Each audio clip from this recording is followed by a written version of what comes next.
শেষ 2 বলে প্রয়োজন ছিল 6 রান। জিততে হলে এমআই আমিরাটসের বাউন্ডারি ছাড়া কোনো উপায় নেই। ঠিক এমন সময় ডেজার্ট ভাইপার্সের উইকেট কিপার ভিলেনে পরিণত হয় রীতিমতো। কেননা আপনারা যদি দেখেন, বলটি ছিল ফুল টাচ এবং রশিদ খান ব্যাট চালালে সেটা সরাসরি চলে যাচ্ছিল উইকেট কিপারের হাতে, কিন্তু উইকেট কিপার সেটা ধরতে ব্যর্থ হয় এবং ইজি বলটা মিস হয়ে 4 হয়ে যায়। অর্থাৎ ডেজার্ট ভাইপার্সের হাত থেকে ম্যাচটা রীতিমতো ছিটকে যায়। কেননা এই 4 হওয়ার কারণে শেষ 1 বলের প্রয়োজন ছিল 2 রান।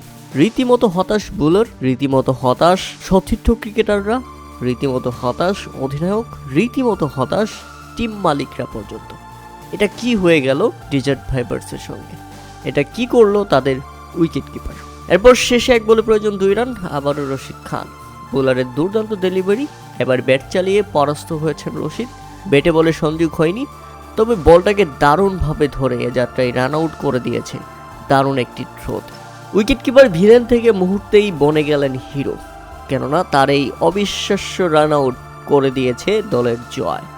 এমআই আমিরাটসকে 1 রানের রুদ্ধশ্বাস ব্যবধানে হারিয়ে জিতে যায় ডেজার্ট ভাইপার্স শেষ পর্যন্ত। শুরুতে ভিলেন, এরপর দারুণ রান আউট করে আবারও হিরো হয়ে যায় উইকেট কিপার। এরপর তাকে ঘিরেই চলছিল উদযাপন এবং শেষ পর্যন্ত পুরোপুরিভাবে ব্যর্থ রশিদ খান দলকে জেতাতে।